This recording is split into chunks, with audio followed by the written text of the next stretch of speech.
এতক্ষণ director দেবদাকে credit দিয়েছি, superstar দেবদাকে credit দিয়েছি, কিন্তু তাকে যে ফিরিয়ে আনার যে ডিরেক্টর তাকে ক্রেডিট দেওয়া হয়নি।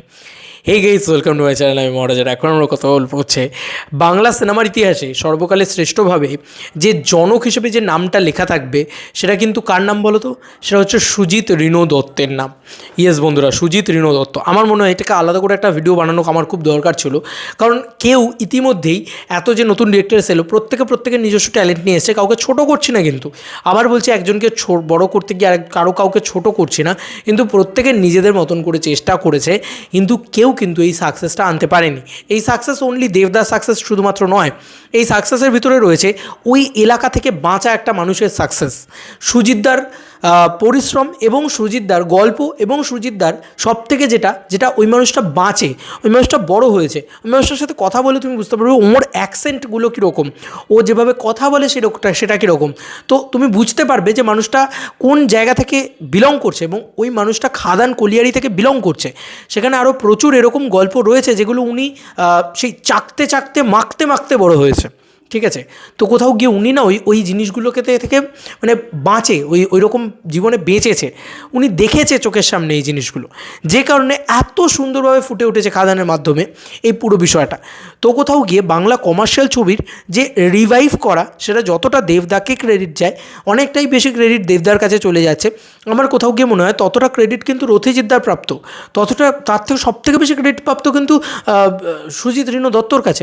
কারণ সুজিত রিনো দত্ত প্রথম দিন থেকে প্রমিস করেছেন খাদান একটা এমন সিনেমা যেটা তোমাকে হলে এসে দেখতেই হবে।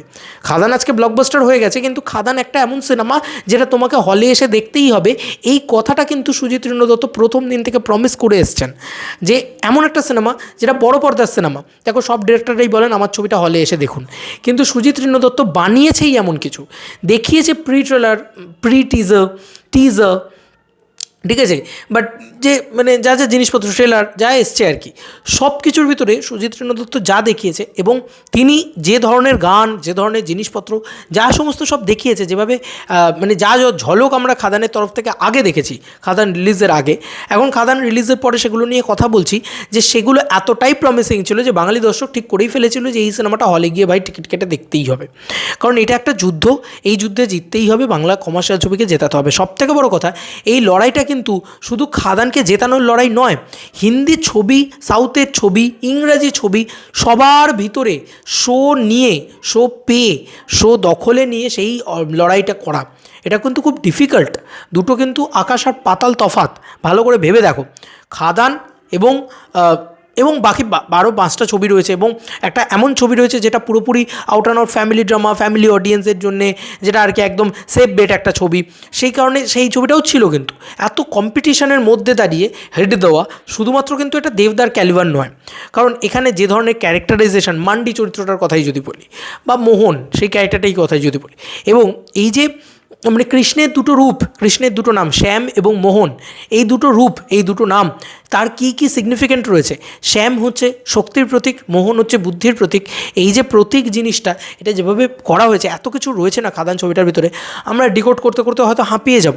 সেই সব কিছুতে কিন্তু সুজিত রিনো দত্তর কিন্তু প্রথম জায়গাটা, তার গল্প, তার ওয়ার্ল্ড, এই ওয়ার্ল্ডটা কিন্তু তার ওয়ার্ল্ড, এবং এটা আমাদের বাঙালির ওয়ার্ল্ড, আদ্যপান্ত বাংলা ছবি।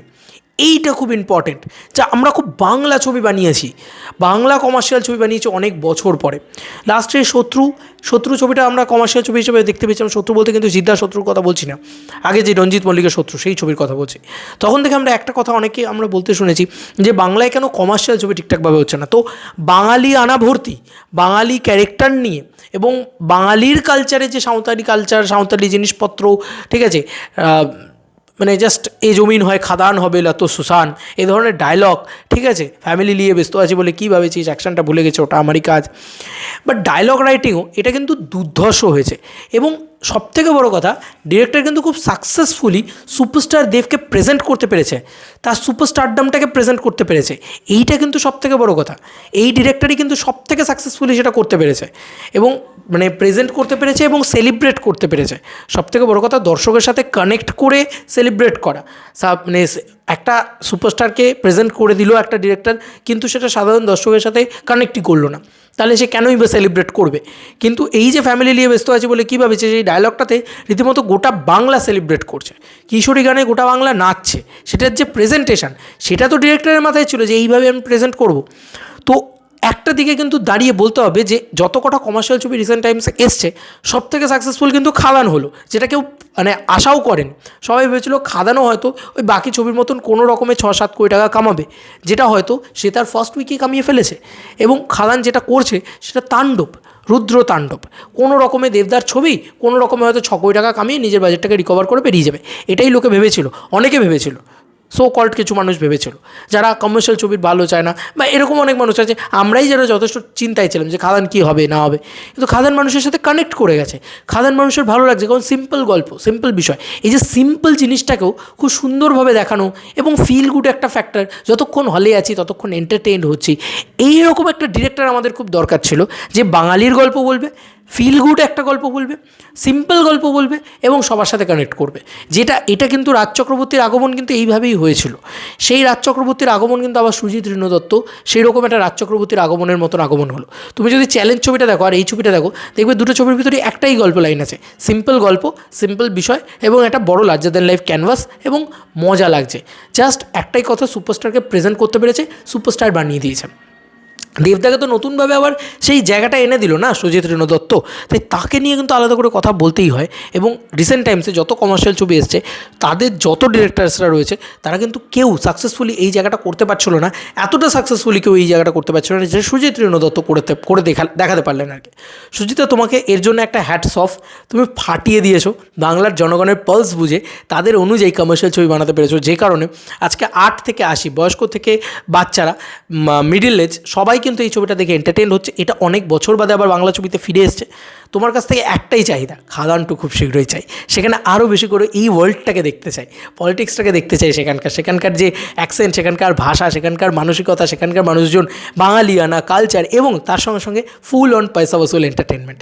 এইটা যদি খাদানটু খুব তাড়াতাড়ি অ্যানাউন্স হোক এবং খুব ভালো করে হোক, এবং তোমার পরবর্তী ছবির জন্য ওয়েট করে বসে আছি সুজিতদা, তাড়াতাড়ি অ্যানাউন্স করো। চলো পুত্র, নতুন কোনো ভিডিওতে দেখা হবে, বাই।